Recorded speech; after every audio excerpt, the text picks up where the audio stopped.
Hello guys, welcome to my style kitchen. இன்றைக்கி நம்ம பார்க்க போகிறது அவியல் எப்படி பண்ணுறோம்னா, ஆகஸ்ட் மந்த் வந்தாலே நமக்கு தெரியும் ஓணம். இப்போ ஓணத்துலேயே ரொம்ப ஸ்பெஷலான டிஷ்னாலே அவியல் தான்.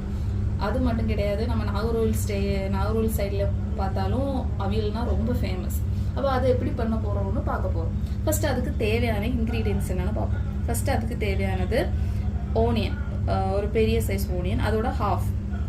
அடுத்து 2 பச்சை மிளகாய், அதுக்கப்புறம் ஒரு பிடி அளவுக்கு கறிவேப்பிலை, அடுத்து ஒரு 4 பூண்டு, அதை வந்து லைட்டாக சதைச்சது, அதுக்கப்புறம் ஒரு 4-5 டேபிள் ஸ்பூன் அளவுக்கு தேங்காய் எண்ணெய். அவியலுக்கு மெயினாக யூஸ் பண்ணுறது நம்ம தேங்காய் எண்ணெய், அதனால் அது யூஸ் பண்ணால் தான் ரொம்ப டேஸ்ட்டாக இருக்கும் அவியல். அதுக்கப்புறம் ஒரு 1/2 கப் கர்ட், அதுக்கப்புறம் அதுக்கு தேவையான அளவுக்கு என்னெல்லாம் வெஜிடபிள்ஸ் யூஸ் பண்ணுவோன்னு பார்ப்போம். அதுக்கு வந்து ஒரு பிரிஞ்சால், அதுக்கப்புறம் ஒரு நான் வந்து இங்கே 4 பேருக்கு கணக்காக்கி தான் யூஸ் பண்ணியிருக்கேன் வெஜிடபிள்ஸ். அதுக்கப்புறம் ஒரு பெரிய அளவுக்கு ட்ரம் ஸ்டிக், அதுக்கப்புறம் ஒரு கேரட், ஒரு பெரிய சைஸ் கேரட், அதுக்கப்புறம் ஒரு குக்கும்பர், ஒரு மீடியம் சைஸ் குக்கும்பர், அதுக்கப்புறம் அவரைக்காய் ஒரு 4-5 போட்டிருக்கேன். அதுக்கப்புறம் என்னென்னா இது புடவலங்காய் வந்து ஒரு மீடியம் சைஸ் புடவலங்காய், அடுத்து பொட்டேட்டோ.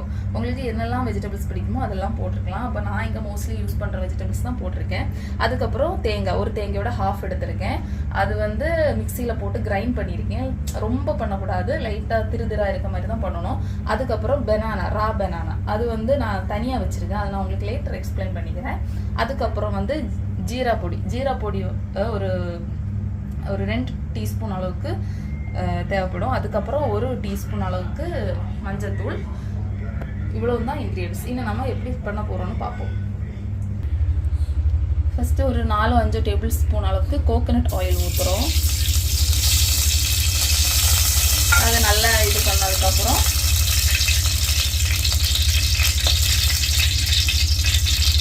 தேவையான அளவுக்கு கடுகு, அது பொட்டி வரவும்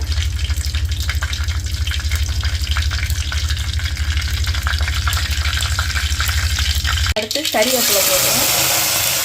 கறிவேப்பிலை போட்டுட்டு நம்ம ஆல்ரெடி எடுத்து வச்சுருந்த பூண்டு, 4 பூண்டு சதைச்சு போட்டது, அதுக்கப்புறம் வெங்காயம், ஒரு 1/2 வெங்காயம், இவ்வளவும் போட்டுட்டு அடுத்து பச்சை மிளகு 2 பச்சை மிளகா, இதை போட்டுட்டு நல்லா வதக்குங்க. வதங்கி ரொம்ப ப்ரௌன் எல்லாம் ஆக வேணாம், லைட்டாக அது கொஞ்சம் வெந்து வர்றதும் அடுத்து நமக்கு பண்ணிக்கலாம். இன்க்ரீடியன்ட் போட்டுக்கலாம்.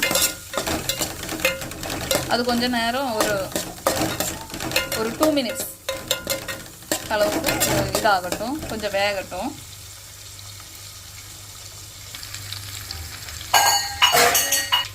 வெங்காயம் எல்லாம் வெந்திருக்கும். அதுக்கப்புறம் நம்ம காய்கறிகள் போடுவோம். நம்ம என்னெல்லாம் கட் பண்ணி வச்சுருந்தோமோ எல்லா காய்கறிகளையும் போட்டுருவோம். போட்டுட்டு இதெல்லாம் மிக்ஸ் பண்ணி விட்டுருவோம்.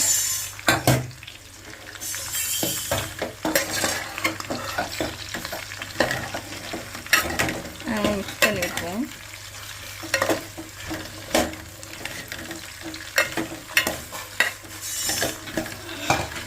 மிக்ஸ் பண்ணி விட்டுட்டு ஒரு 1/4 கிளாஸ் அளவுக்கு தண்ணி ஊற்றுங்க. ரொம்ப தண்ணி ஊற்றாதீங்க, குழஞ்சிரும். ரொம்ப குழஞ்ச அவியல் நல்லாவே இருக்காது.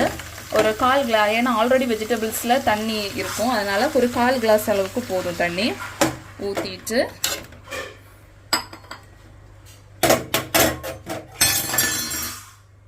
இப்போதைக்கு ஒரு 2 டீஸ்பூன் அளவுக்கு உப்பு போட்டுருவோம். அதுக்கப்புறம் நமக்கு உப்பு லாஸ்ட் பார்ப்போம் உப்பு எப்படி இருக்குன்னா. போட்டு மிக்ஸ் பண்ணிட்டு மூடி வச்சுருங்க.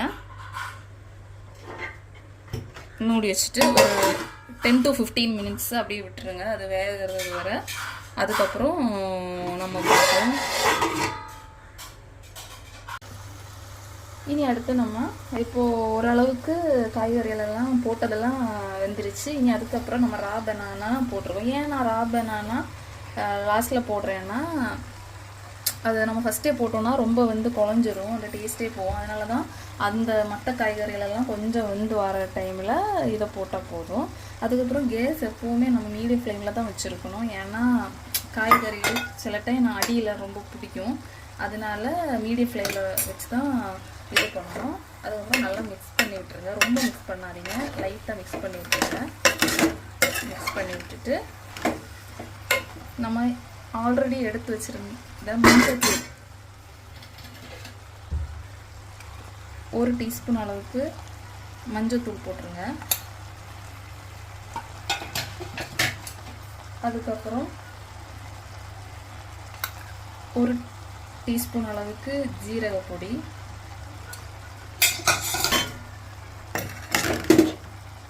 நல்லா மிக்ஸ் பண்ணிக்கோங்க.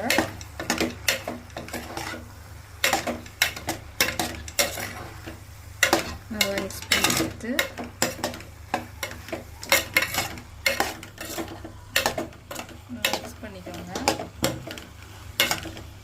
மிக்ஸ் பண்ணி விட்டுட்டு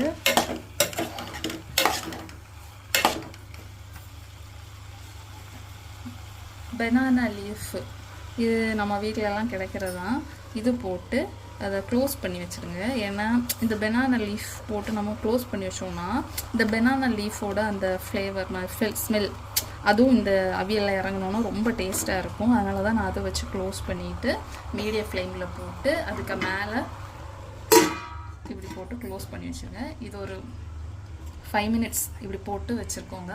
அப்போது எல்லா காய்கறிகளும் நல்லா வேகும். வெந்ததுக்கப்புறம் நம்ம அடுத்தது பார்ப்போம். பார்ப்போம், நல்லா வெந்துருச்சு. இனி நம்ம அடுத்தது போட்டுருவோம். அடுத்து தேங்காய், நம்ம ஆல்ரெடி இது பண்ணி வச்சுருக்க தேங்காய் இதை அப்படியே போட்டுருவோம். போட்டு மிக்ஸ் பண்ணிப்போம். இதை போட்டு அதை மிக்ஸ் பண்ணிடுங்க, நல்லா மிக்ஸ் பண்ணிடுங்க. நல்லா மிக்ஸ் பண்ணதுக்கப்புறம் சேம் அதே மாதிரி தான் அந்த இலையை போட்டுட்டு ஒரு 1 மினிட் அவளுக்கு அந்த கோகனட் ஃப்ளேவர் இறங்குற வரை ஒரு 1 மினிட்டுக்கு அப்படியே க்ளோஸ் பண்ணி வச்சுருங்க. 1 மினிட் ஆயிடுச்சு, ஃப்ளேவர்லாம் இறங்கியிருக்கும். இனி அதுக்கப்புறம் நம்ம கர்ட் ஒரு 1/2 டேபிள் ஸ்பூன் 1/2 கப் அளவுக்கு கர்ட் வச்சுருக்கோம். அதை நம்ம ஊற்றுவோம், ரொம்ப ஊற்றாதீங்க, தேவையான அளவுக்கு புளிப்புக்கு ஏற்ற மாதிரி ஊற்றுங்க. ஊற்றிட்டு அதையும் நம்ம மிக்ஸ் பண்ணுவோம். மிக்ஸ் பண்ணிவிட்டு நீங்கள் ஆல்ரெடி நம்ம எடுத்து வச்சுருக்க தேங்காய் எண்ணெய் இப்படியே மேலே கொஞ்சம் மூண்டு ஊற்றிட்டு கறிவேப்பிலை அதை போட்டுட்டு ஆஃப் பண்ணிடுங்க. ஒரு 5 மினிட்ஸ் அப்படியே வெயிட் பண்ணுங்கள். அந்த ஃப்ளேவர்ஸ் எல்லாம் அப்படியே செட் ஆகட்டும். அதுக்கப்புறம் சர்வ் பண்ணிக்கோங்க. இது மஸ்ட்டாக ட்ரை பண்ணுங்கள், ரொம்ப டேஸ்ட்டாக இருக்கும், ஹெல்த்தியாக இருக்கும். நிறைய வெஜிடபிள்ஸ் எல்லாம் சேர்ந்தனால ரொம்ப ஹெல்த்தியாக இருக்கும். பிள்ளைங்களுக்கு எல்லாருக்குமே இது ரொம்ப பிடிக்கும். ரொம்ப ஹெல்த்தியான ஒரு டிஷ்ஷு. கண்டிப்பாக ட்ரை பண்ணுங்கள். தேங்க்யூ.